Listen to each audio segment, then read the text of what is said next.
رب العالمین والعاقبۃ للمتقین والصلاة والسلام علی رسولہ الکریم رب اشرح لی صدری ویسر لی امری واحلل عقدۃ من لسانی یفقهوا قولی صلی اللہ علیہ وعلی آلہ وصحبہ وسلم۔ اعوذ باللہ من الشیطان الرجیم، بسم اللہ الرحمن الرحیم۔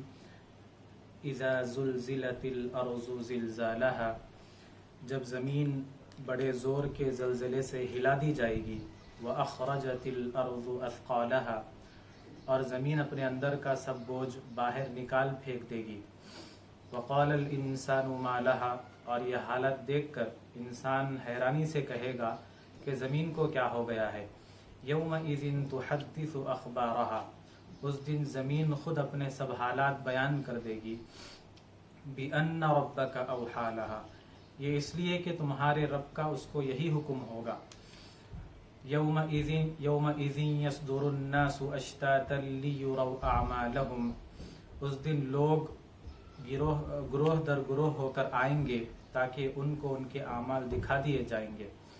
اس آیت میں بعض مفسرین نے کہا کہ لوگ گروپ وائز آئیں گے، اور بعض مفسرین نے کہا کہ لوگ تنہا تنہا آئیں گے۔ اس کی تفصیل ہم آگے سنیں گے۔ اس کے بعد فَمَن يَعْمَلْ مِثْقَالَ ذَرَّةٍ خَيْرًا يَرَهُ، تو جس نے ذرہ برابر بھی نیکی کی ہوگی وہ اس کو دیکھ لے گا۔ وَمَن يَعْمَلْ مِثْقَالَ ذَرَّةٍ شَرًّا يَرَهُ، اور جس نے ذرہ برابر بھی برائی کی ہوگی وہ اس کو بھی دیکھ لے گا۔ یہ سورۃ الزلزال ہم نے سماعت کی ہے۔ یہ سورہ کے بارے میں اختلاف یہ ہے کہ یہ سورہ مکی ہے یا مدنی ہے۔ بہرحال اس کی 8 آیتیں ہیں۔ اللہ تعالیٰ اس سورے میں قیامت کے منظر کو اللہ نے کھینچا ہے، جیسا کہ سورۃ القاریہ میں بھی ہم نے قیامت کے منظر کو پڑھا تھا، قیامت کے بارے میں، اور اس سورے میں بھی اللہ تعالیٰ قیامت کے منظر کو اللہ بیان کر رہا ہے۔ اور اس سورے کے بارے میں، اس سورت کی فضیلت میں نبی کریم صلی اللہ علیہ وسلم نے ارشاد فرمایا کہ یہ ایک سورت 1000 آیتوں کے برابر ہے، یعنی اس کی فضیلت اتنی ہے۔ یہ قیامت کا جو منظر اللہ نے اس میں بیان کیا ہے، اس سے پہلے میں یہ بات بتانا ضروری سمجھتا ہوں کہ ہماری زبان میں ہم جو قیامت ہم جسے کہتے ہیں، دراصل ہم قیامت اللہ کے سامنے جو کھڑا ہونا ہے اسے بھی قیامت کہتے ہیں، اور پھر جو تباہی ہوگی، دنیا ختم ہو جائے گی، ہم تمام انسان مر جائیں گے، پہاڑ اڑیں گے اور انسان پتنگوں کی طرح اڑ رہے ہوں گے، بکھرے ہوئے پڑے ہوں گے، اس کو بھی ہم قیامت کہتے ہیں۔ اور پھر اس کے بعد جو دوسری مرتبہ جب سور پھونکا جائے گا تو پھر جب پورے تمام انسان سب پھر اپنی قبروں میں سے اٹھ کر کھڑے ہو جائیں گے، قبروں میں سے نکل کر بھاگ رہے ہوں گے، محشر کے میدان کی طرف دوڑ رہے ہوں گے، اسے بھی ہم قیامت کہتے ہیں۔ اور پھر وہاں پر جا کر اللہ کے سامنے جو کھڑے ہوں گے، حساب کتاب ہوگا، اسے بھی قیامت کہتے ہیں۔ لیکن یہ الگ الگ چیزیں ہیں۔ اللہ نے قرآن کریم میں یہ جو قیامت، دنیا جو ختم ہو جائے گی، برباد ہو جائے گی، اس کو اللہ نے قرآن میں ساعہ کا لفظ استعمال کیا ہے، یعنی جو سور پھونکا جائے گا، آواز آئے گی، لوگ بکھرے ہوئے پڑے ہوں گے، مر جائیں گے، تو اس کو ساعہ کہتے ہیں۔ وہ بھی قیامت کا ایک حصہ ہے، لیکن ہم تو اپنی عام زبان میں ہم سب کو قیامت کہتے ہیں، یہ بھی قیامت، وہ بھی قیامت، سب کو قیامت میں ہم شامل کر دیتے ہیں۔ لیکن اگر اس کو تفصیل سے، اگر ہم اس کے الگ الگ مرحلے، الگ الگ اسٹیجز کو اگر ہم سمجھنے کی کوشش کریں، اور مفسرین نے جو اس کو تفصیل سے بیان کیا ہے، اور قرآن بھی اس کو الگ الگ اس کا لفظ استعمال کیا ہے، تو جو تباہی ہوگی وہ ساعہ ہے۔ اور قیامت کیا ہے؟ جو ہم اللہ کے سامنے جا کے کھڑے ہوں گے۔ قیامت یعنی قیامت، جیسے ہم نماز میں قیام کرتے ہیں، قیام کرنا یعنی کھڑے ہونا، تو قیامت بھی کہتے ہیں کھڑے ہونے کو۔ کہاں پر کھڑے ہونا؟ اللہ کے سامنے کھڑے ہونے کو قیامت کہتے ہیں۔ تو اصل جو قیامت ہے قرآن کے حساب سے، وہ اللہ کے سامنے جب ہم جا کر کھڑے ہوں گے اپنے حساب کتاب کے لیے، تو وہ اصل قیامت ہے۔ اور یہ جو ہے بربادی جو ہوگی، پہاڑ اڑیں گے، انسان ختم ہو جائیں گے، وہ ساعہ ہے۔ جیسا کہ اللہ تعالیٰ نے سورۃ الحج میں ارشاد فرمایا، یا ایھا الناس اتقوا ربکم ان زلزلۃ الساعۃ شیء عظیم۔ یہاں پر بھی وہ جو زلزلے کا اللہ نے ذکر کیا، یعنی جو جھنجھوڑ دیا جائے گا دنیا کو، ہلا دیا جائے گا سور پھونکنے کے بعد، تو اس کا نام کیا ہے؟ ان زلزلۃ الساعہ، ساعہ اس کا نام ہے، ساعۃ شیء عظیم۔ تو اس کا ترجمہ یہ ہے کہ اے لوگو اپنے رب سے ڈرو، یقیناً قیامت کا زلزلہ بہت بڑی چیز ہے۔ اس وقت تم دیکھو گے کہ تمام دودھ پلانے والیاں اپنے دودھ پیتے بچے کو بھول جائیں گی، اور حاملہ عورتوں کا حمل گر جائے گا۔ یا ایھا الناس اتقوا ربکم ان زلزلۃ الساعۃ شیء عظیم یوم ترونها تذهل كل مرضعۃ عما ارضعت وتضع كل ذات حمل حملها، یعنی حمل گر جائے گا اور دودھ پلا رہی ہوں گی مائیں اپنے بچوں کو، جب وہ آواز آئے گی بچوں کا سب دور پھینک دے گی اٹھا کر، اتنی خوفناک اتنی بھیانک آواز ہوگی۔ تو وہ منظر کو قرآن نے ساعت لفظ دیا ہے، سورہ حج کی پہلی آیت ہے۔ اب مفسرین اس کی تفصیل میں بیان کرتے ہیں۔ بعض مفسرین کے مطابق یہ جو قیامت کے جو اسٹیجز ہیں، بعض مفسرین کہتے ہیں کہ یہ 2 اسٹیجز ہیں، بعض مفسرین کہتے ہیں کہ یہ 3 اسٹیجز ہوں گے۔ میں سورہ قاریہ میں بھی میں عرض کرنے کی کوشش کر رہا تھا لیکن وقت نہیں تھا وہاں پر۔ تو 2 اسٹیجز یعنی ایک سور پھونکا جائے گا، سب ہلاک ہو جائیں گے۔ دوسرا اسٹیج کیا ہوگا؟ پھر سے سور پھونکا جائے گا، پھر پورے قبروں میں سے اٹھیں گے، اور پھر جو ایسے ہی پڑے ہوئے تھے جو قیامت پہلی مرتبہ جب سور پھونکا گیا تو جو مر کر پڑے تھے وہ سارے کے سارے پھر سے دوبارہ اٹھ کر دوڑیں گے، وہاں پر کہاں پر؟ محشر کے میدان میں دوڑیں گے، پھر جا کر وہ اللہ کے سامنے کھڑے ہو جائیں گے۔ یہ 2 اسٹیجز بعض مفسرین کے مطابق یہ 2 اسٹیجز ہیں۔ بعض مفسرین کے مطابق پہلی مرتبہ سور پھونکا جائے گا تو سب ہلاک ہو جائیں گے، برباد ہو جائیں گے۔ اس کے بعد اللہ تعالیٰ کئی سال تک یا صدیوں تک ایسے ہی چھوڑ دے گا، سب پڑے رہیں گے، اور انسان مٹی سے پیدا ہوا تھا پھر مٹی بن جائے گا۔ یعنی بعض روایتوں میں آتا ہے کہ 40 سال تک اللہ ایسے ہی چھوڑ دے گا، بعض کہتے ہیں کہ صدیوں تک اللہ ایسے ہی چھوڑ دے گا، یعنی سب مٹی میں مل جائے گا۔ انسان ظاہر سی بات ہے 40 سال ہو یا پھر صدیاں اگر انسان پڑا ہوا رہا تو پھر انسان تو سل گڑ جائے گا، مٹی میں مل جائے گا۔ تو انسان جہاں سے آیا تھا وہیں چلا گیا، مٹی سے پیدا کیا گیا تھا، مٹی میں مل جائے گا۔ اس کے بعد پھر اللہ کو جب منظور ہوگا، چاہے 40 سال ہو یا صدیوں کے بعد، اللہ پھر سور پھونکے گا، تو پھر جب اٹھیں گے تو پھر سے وہ جو قبروں میں دفن ہیں یا مٹی میں جو مل گئے ہیں، سڑ گئے ہیں، گل گئے ہیں، وہ سارے کے سارے انسان پھر سے جو ہے سو وہاں پر اٹھیں گے، اور زمین اس وقت کیا کرے گی؟ اپنے اندر سے جو کچھ اس کے اندر ہوگا سب نکال کر باہر پھینک دے گی، خزانے، اس کے اندر سونا چاندی، اور جو کچھ ہم نے اب تک ڈسکور کیا ہے زمین میں، انسانوں نے اب تک جتنا کچھ ڈسکور کیا ہے اور جو نہیں کیا ہوگا اب تک، شاید ایسی بھی کچھ چیزیں زمین میں ہوگی جو انسان اب تک اس کا پتہ نہیں لگایا ہوگا، وہ سب زمین نکال کر اگل دے گی، پھینک دے گی باہر۔ تو انسان حیرت سے کہے گا کہ یہ زمین کو کیا ہو گیا ہے، ایسا کیوں نکال کر پھینک رہی ہے؟ جب سونا چاندی کو جب دیکھیں گے لوگ کہ سونا چاندی بھی ایسے بے تحاشا پڑا ہے زمین سے نکل کر، تو لوگ کہیں گے کہ ارے یہی سونا چاندی ہے اس کے لیے ہم لڑ رہے تھے زندگی میں، اس کے لیے ہم ایک دوسرے کا قتل کر رہے تھے، یہ مال و دولت کے لیے۔ کیونکہ سونا ہی اصل ہے، ہماری جو کرنسی ہے وہ سونا ہی ہے، تو سونا ہی تو ہے۔ ہمارے ملک میں جتنا سونا ہوتا ہے اتنی کرنسی ہمارے ملک میں چلتی ہے۔ مثال کے طور پر میرے پاس اگر 100 روپے کی نوٹ ہے تو 100 روپے کی نوٹ کا مطلب یہ ہے کہ حکومت مجھے یہ گارنٹی دے رہی ہے، یہ بھروسہ دے رہی ہے کہ آپ کے پاس جو 100 روپے کا جو نوٹ ہے، آپ یہ 100 روپے کے سونے کے مالک ہے۔ ہمارے پاس جو سونا رکھا ہوا ہے حکومت کے پاس، آپ اس کے 100 روپے کے یہ مالک ہے۔ تو وہ ایک ایگریمنٹ پیپر ہے 100 روپے کی نوٹ، وہ کرنسی پیپر کی کوئی ویلیو نہیں ہے، بلکہ اصل جو چیز ہے، مال جو اصل چیز ہے وہ سونا ہوتا ہے۔ تو اسی طرح جب زمین سونے کو اگل دے گی تو لوگ کہیں گے کہ کیا یہی چیز ہے، اس کے لیے ہم لڑ رہے تھے زندگی میں، دنیا میں، اس کے لیے ہم جیسے اپنی ایک دوسرے کی جان کے پیچھے پڑے ہوئے تھے۔ اسی طرح کہیں گے جیسے جہنم میں کفار اور مشرکین کہیں گے کہ کفار اور مشرکین جب ان کے بتوں کو ان کے ساتھ جب جہنم میں ڈال دیا جائے گا، اللہ تعالیٰ قرآن میں فرماتے ہیں کہ جہنم کی آگ کا ایندھن انسان اور پتھر ہوں گے، یعنی وہ آگ کو جو بھڑکایا جائے گا، ایندھن یعنی بھڑکانے کی جو وجہ ہوگی وہ انسان ہوں گے، انسان کو ڈالا جائے گا تو آگ بھڑکے گی، اور پھر پتھروں کو ڈالا جائے گا تو آگ بھڑکے گی۔ تو پتھر کیا ہے؟ وہ ان کے بت ہے جو پوجا کرتے تھے، ان کو مانتے تھے، ان کے جھوٹے خدائیں تھے۔ تو وہاں پر وہ لوگ کہیں گے کہ ارے